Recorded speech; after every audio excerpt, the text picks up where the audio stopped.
जरा सोचिए, एक ऐसी कैलकुलेशन जिसे आज के सबसे तेज, सबसे शक्तिशाली सुपर कंप्यूटर को करने में भी शायद 10,000 साल लग जाएं, वो बस कुछ सेकंड में हो जाए। ये सुनने में किसी साइंस फिक्शन फिल्म जैसा लगता है ना? पर शायद ये आने वाले कल की एक झलक हो।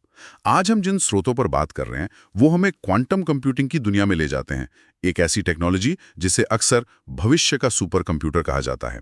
हमारे पास जो जानकारी है, जो स्रोत हैं, वो इसके बेसिक सिद्धांत, ये अभी कहाँ तक पहुंची हैं और इसकी जो हैरान करने वाली संभावनाएं हैं, उन पर रोशनी डालते हैं। तो सवाल ये है कि ये तकनीक असल में काम कैसे करती है और इन स्रोतों के हिसाब से हमारे लिए इसके क्या मायने हो सकते हैं। ठीक है, चलिए इसे समझने की कोशिश करते हैं। संक्षेप में कहें तो स्रोत बताते हैं कि ये एक ऐसा कंप्यूटिंग सिस्टम है जो कुछ खास तरह की प्रॉब्लम्स को सॉल्व करने में हमारे आज के सबसे बेस्ट क्लासिकल कंप्यूटरों से भी कहीं ज्यादा तेज हो सकता है। मतलब हजारों या शायद लाखों गुना तेज। हाँ, और यहाँ दिलचस्प बात यह है, जैसा हमारे स्रोत बताते हैं, कि ये पूरी तरह से क्वांटम मैकेनिक्स के अजीब नियमों पर आधारित है। ये वही नियम है जो एटम्स और उनसे भी छोटे पार्टिकल्स की दुनिया को चलाते हैं। एक ऐसी दुनिया जो हमारी रोजमर्रा की दुनिया से बहुत अलग है, कई बार तो एकदम उल्टी लगती है। जैसे हमारे जो नॉर्मल कंप्यूटर्स हैं वो बिट्स इस्तेमाल करते हैं। बिट या तो 0 होता है या 1 बस। लेकिन क्वांटम कंप्यूटर्स क्वांटम बिट्स या क्यूबिट्स पर चलते हैं। क्यूबिट्स? हाँ, स्रोतों में इनका जिक्र बार बार आता है। ये नॉर्मल बिट्स से इतने अलग कैसे हैं? क्या खास है इनमें? हाँ, क्यूबिट्स ही इसकी असली चाबी है। स्रोत इस बात पर बहुत जोर देते हैं कि क्यूबिट्स की जो शक्ति है वो दो मेन क्वांटम सिद्धांतों से आती है। एक है सुपरपोजिशन, हाँ, और दूसरा है इंटेंगलमेंट। सुपरपोजिशन का मतलब है कि एक क्यूबिट सिर्फ 0 या 1 नहीं होता, बल्कि एक ही समय में 0 और 1 दोनों अवस्थाओं का एक मिक्सचर, एक धुंधलका सा हो सकता है। जब तक आप उसे नापते नहीं है वो पक्का नहीं होता कि वो क्या है, वो संभावनाओं में जीता है। तो एक साथ कई संभावनाओं को संभालने की ये जो क्षमता है, क्या यहीं से इसकी वो कमाल की स्पीड शुरू होती है? बिल्कुल, इसे ऐसे समझ सकते हैं जैसा स्रोत समझाते हैं कि अगर एक क्लासिकल कंप्यूटर किसी भूल भुलैया से निकलने के लिए एक एक करके हर रास्ता देखेगा, तो सुपरपोजिशन के कारण एक क्वांटम कंप्यूटर कह सकते हैं कि एक ही बार में कई रास्तों को एक्सप्लोर कर सकता है। वाह! और फिर आता है इंटेंगलमेंट।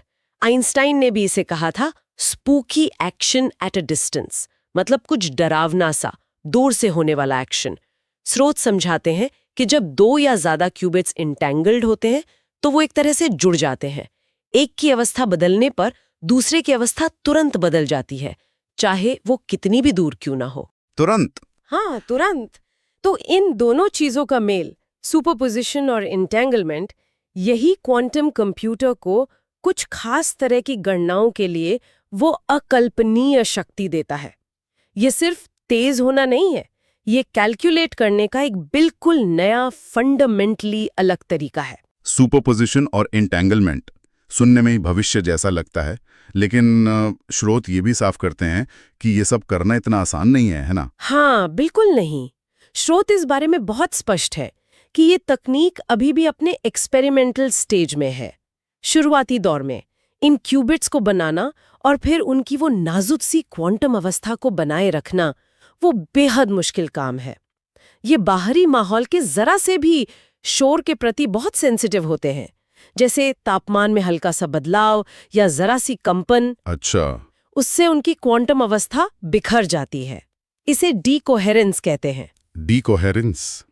हाँ, और स्रोत बताते हैं कि इसी वजह से आजकल के क्वांटम कंप्यूटरों को अक्सर बिल्कुल शून्य तापमान के करीब तक ठंडा करना पड़ता है और उन्हें बाहरी दुनिया से एकदम बचाकर रखना होता है। तो बड़े पैमाने पर स्टेबल और गलतियों से बचने वाले क्वांटम कंप्यूटर बनाना, ये अभी भी एक बहुत बड़ी इंजीनियरिंग चुनौती है। समझ गया। तो एक तरफ तो ये अविश्वसनीय क्षमता है और दूसरी तरफ ये गंभीर प्रैक्टिकल मुश्किलें। खैर, उस उदाहरण पर वापस आते हैं जिसने हमारी बात शुरू की थी, 10,000 साल बनाम कुछ सेकंड। स्रोत बताते हैं कि ये सिर्फ कोई मनगढ़ंत बात नहीं, बल्कि 2019 में एक प्रयोग हुआ था, उससे जुड़ा है। लेकिन उससे पहले ये समझना जरूरी है कि इस तरह की स्पीड आखिर किस तरह की समस्याओं के लिए मायने रखती है। क्या इससे हमारे रोज के काम तेज हो जाएंगे, जैसे ईमेल भेजना? ये बहुत अच्छा सवाल है और स्रोत इसका जवाब देते हैं। देखिए, क्वांटम कंप्यूटर हर मर्ज की दवा नहीं है। वो वर्ड प्रोसेसिंग या ईमेल भेजने जैसे कामों में शायद क्लासिकल कंप्यूटर से बेहतर हो भी ना, उनकी असली ताकत उन खास तरह के मुश्किल प्रॉब्लम्स को हल करने में है जो क्लासिकल कंप्यूटर के लिए लगभग नामुमकिन है।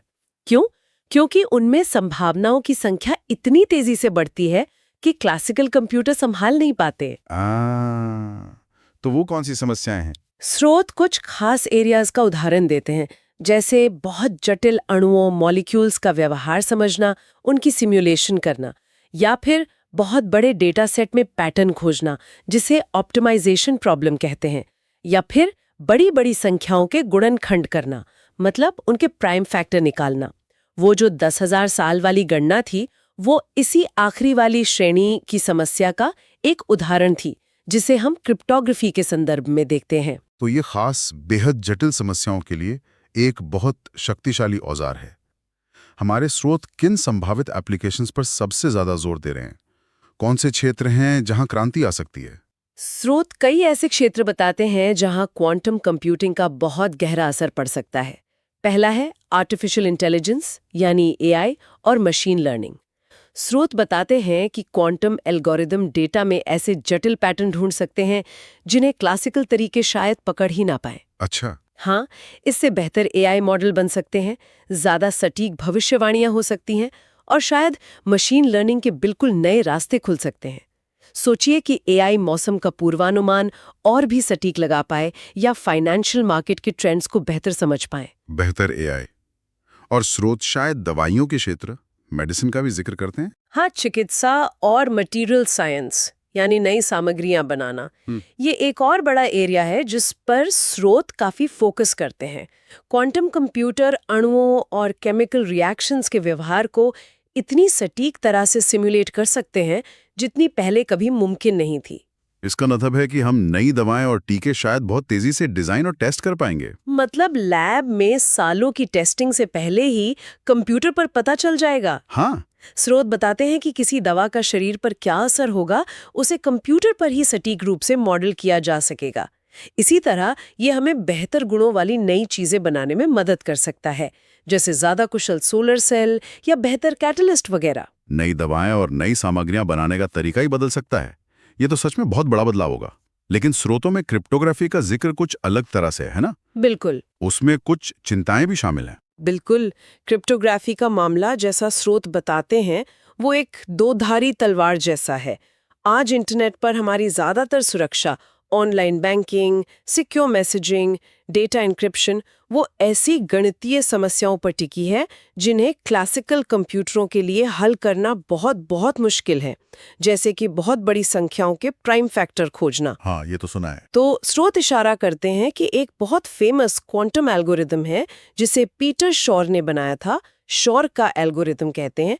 वो सैद्धांतिक रूप से इन समस्याओं को बहुत तेजी से हल कर सकता है। ओह, इसका मतलब है कि आज की जो एन्क्रिप्शन टेक्नोलॉजी है वो सब खतरे में पड़ सकती है। हाँ, स्रोत इस गंभीर संभावना को साफ तौर पर बताते हैं। एक ठीक-ठाक शक्तिशाली क्वांटम कंप्यूटर अगर बन गया तो वो आज इस्तेमाल होने वाले कई जरूरी एन्क्रिप्शन तरीकों को तोड़ सकता है, जिससे हमारा सारा सेंसिटिव डेटा असुरक्षित हो जाएगा। ये तो बहुत बड़ी बात है। राष्ट्रीय सुरक्षा का मसला बन जाएगा ये तो। हाँ, बिल्कुल। ये एक बड़ा राष्ट्रीय और अंतर्राष्ट्रीय सुरक्षा का मुद्दा है। लेकिन अच्छी बात यह है कि स्रोत ये भी बताते हैं कि क्वांटम मैकेनिक्स ही इसका समाधान भी दे सकती हैं। क्वांटम क्रिप्टोग्राफी या क्वांटम की डिस्ट्रीब्यूशन QKD जैसी तकनीकें डेवलप की जा रही हैं। ये कम्युनिकेशन को सिक्योर करने के लिए क्वांटम सिद्धांतों का ही इस्तेमाल करती हैं और माना जाता है कि इन्हें क्वांटम कंप्यूटर भी नहीं तोड़ पाएंगे। अच्छा, तो एक तरफ खतरा है तो दूसरी तरफ क्वांटम आधारित समाधान भी आ रहे हैं। सही कहा। दुनिया भर की सरकारें और कंपनियां पोस्ट क्वांटम क्रिप्टोग्राफी यानी क्वांटम कंप्यूटर आने के बाद की क्रिप्टोग्राफी पर काम कर रही हैं। तो ये तो एक तरह की रेस चल रही है, क्वांटम हमले की क्षमता बनने से पहले क्वांटम सुरक्षित तरीके लागू करने की। अच्छा, स्रोतों में अंतरिक्ष अनुसंधान जैसे और भी क्षेत्रों का जिक्र था। हाँ, स्रोत स्पेस रिसर्च और दूसरे जटिल सिमुलेशंस वाले क्षेत्रों का भी जिक्र करते हैं, जैसे ब्रह्मांड कैसे बना, उसके मॉडल बनाना, नए ग्रहों के वायुमंडल का एनालिसिस करना, या फिर बहुत जटिल लॉजिस्टिक्स और ऑप्टिमाइजेशन समस्याएं हल करना, जैसे एयरलाइन के रूट तय करना या सप्लाई चेन को बेहतर बनाना। संक्षेप में कहें तो जहां भी बहुत ज्यादा कॉम्प्लेक्स सिस्टम को समझने या बेहतर बनाने की जरूरत होती है, क्वांटम कंप्यूटिंग एक शक्तिशाली टूल साबित हो सकती है, ऐसा हमारे स्रोत बताते हैं। एआई, चिकित्सा, क्रिप्टोग्राफी, मटेरियल साइंस, सिम्युलेशन, ये लिस्ट तो काफी प्रभावशाली है। अच्छा, अब उस घटना पर आते हैं जिसका जिक्र पहले हुआ था, गूगल का 2019 वाला प्रयोग। स्रोत इसे क्वांटम सुप्रीमेसी कहते हैं। इसका क्या महत्व था और क्या इस पर कोई विवाद भी हुआ, जैसा कुछ सामग्री इशारा करती है? हाँ, 2019 में गूगल का वो प्रयोग एक बहुत महत्वपूर्ण मील का पत्थर था। उन्होंने उसे क्वांटम सुप्रीमेसी कहा, हालांकि आजकल लोग क्वांटम एडवांटेज शब्द ज्यादा पसंद करते हैं। स्रोत बताते हैं कि इसका मेन आइडिया ये दिखाना था कि क्वांटम कंप्यूटर एक ऐसी खास गणना कर सकता है जो दुनिया के सबसे शक्तिशाली क्लासिकल सुपर कंप्यूटर के लिए भी प्रैक्टिकली नामुमकिन हो। गूगल ने दावा किया कि उनके सिकामोर नाम के 53 क्यूबिट प्रोसेसर ने एक खास किस्म की रैंडम सर्किट सैम्पलिंग प्रॉब्लम को करीब 200 सेकंड में हल कर दिया। सिर्फ 200 सेकंड में? और उनका अनुमान क्या था कि इसे क्लासिकल सुपर कंप्यूटर से करने में कितना टाइम लगता? गूगल का अनुमान था कि उस समय के सबसे ताकतवर सुपर कंप्यूटर IBM के समिट को वही काम करने में लगभग 10,000 साल लगते। 10,000 साल? ये तो वाकई चौंकाने वाला दावा था। इसने तो दुनिया भर में सुर्खियां बटोरी होंगी। हाँ बिल्कुल। हालांकि स्रोत ये भी बताते हैं कि इस दावे पर कुछ बहस भी हुई। खासतौर पर IBM ने गूगल के दावे को चुनौती दी। IBM ने कहा कि उनका समिट सुपर कंप्यूटर अगर बेहतर एल्गोरिथम और काफ़ी डिस्क स्टोरेज का इस्तेमाल करें तो उसी काम को सिर्फ 2.5 दिन में कर सकता है, न कि 10,000 साल में। ओह, 2.5 दिन बनाम 10,000 साल, ये तो बहुत बड़ा अंतर है। तो क्या ये वाकई सुप्रीमेसी का क्षण था या नहीं, इस पर बहस है, लेकिन फिर भी क्या ये महत्वपूर्ण था? हाँ, निश्चित रूप से। भले ही वो समय के अनुमानों पर बहस हो, स्रोत इस बात पर सहमत लगते हैं कि ये प्रयोग एक बहुत महत्वपूर्ण प्रदर्शन था। इसने पहली बार दिखाया कि एक प्रोग्रामेबल क्वांटम डिवाइस कम से कम एक खास, थोड़ी आर्टिफिशियल सी प्रॉब्लम के लिए ही सही, दुनिया के बेस्ट क्लासिकल कंप्यूटरों को पीछे छोड़ सकता है। इसने इस फील्ड में दिलचस्पी और इन्वेस्टमेंट को और भी बढ़ाया। ये इस बात का सबूत था कि क्वांटम कंप्यूटिंग सिर्फ थ्योरी नहीं है, बल्कि ये असली हार्डवेयर में बदल रही है, जो कमाल की क्षमता दिखा सकता है। ये एक तरह से इस फील्ड के लिए स्पुतनिक मोमेंट जैसा था। एक स्पुतनिक मोमेंट, हाँ, ये अच्छी उपमा है। तो हमने क्वांटम मैकेनिक्स की नींव, क्यूबिट्स की शक्ति, सुपरपोजिशन और एंटेंगलमेंट, मौजूदा चुनौतियां, अलग अलग क्षेत्रों में इसकी क्रांतिकारी क्षमता और क्वांटम एडवांटेज के उस मील के पत्थर को छुआ है, जैसा कि हमारे स्रोतों में बताया गया है। हाँ, अगर हम इन सभी जानकारियों को एक साथ रखें जो हमें उपलब्ध स्रोतों से मिली हैं, तो एक तस्वीर उभरती है। क्वांटम कंप्यूटिंग एक बिल्कुल नया कंप्यूटिंग मॉडल है जो क्वांटम मैकेनिक्स के अजीब नियमों का फायदा उठाता है।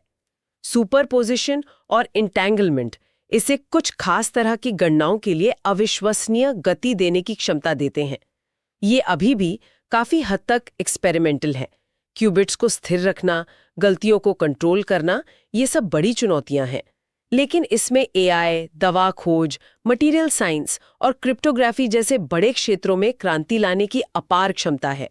और गूगल का 2019 का प्रयोग इस क्षमता का एक ठोस प्रदर्शन था, भले ही उसकी व्याख्या पर थोड़ी बहस हुई हो। ये सब हमें हमारे द्वारा जांचे गए स्रोतों से पता चलता है। इसे वो शक्ति देते हैं जो क्लासिकल कंप्यूटरों की पहुंच से परे हैं। वो 10,000 साल बनाम कुछ सेकंड वाला उदाहरण वाकई इसकी क्षमता को दर्शाता है। हमने ये भी देखा कि स्रोत साफ करते हैं कि ये तकनीक अभी शुरुआती दौर में है, इसे बनाना और चलाना मुश्किल है। लेकिन AI से लेकर नई दवाओं तक इसके संभावित उपयोग सच में दुनिया बदल सकते हैं। और गूगल के क्वांटम एडवांटेज प्रयोग ने दिखाया कि ये सिर्फ कल्पना नहीं, बल्कि हकीकत बनने की क्षमता रखती है। बिल्कुल। और जैसा कि स्रोत बार बार इशारा करते हैं, ये दोहराना जरूरी है कि भले ही प्रैक्टिकल, बड़े पैमाने पर गलतियों से सुरक्षित क्वांटम कंप्यूटर अभी कुछ दूर हो सकते हैं, इसका जो संभावित प्रभाव है वो बहुत गहरा है। ये सिर्फ मौजूदा कंप्यूटरों को थोड़ा तेज बनाने की बात नहीं है। ये असल में विज्ञान और उद्योग में समस्याओं को हल करने के तरीके को ही मौलिक रूप से बदलने की क्षमता रखता है। स्रोत बताते हैं कि ये हमें प्रकृति को उसके अपने क्वांटम लेवल पर समझने और उसके साथ इंटरैक्ट करने के अभूतपूर्व तरीके दे सकता है।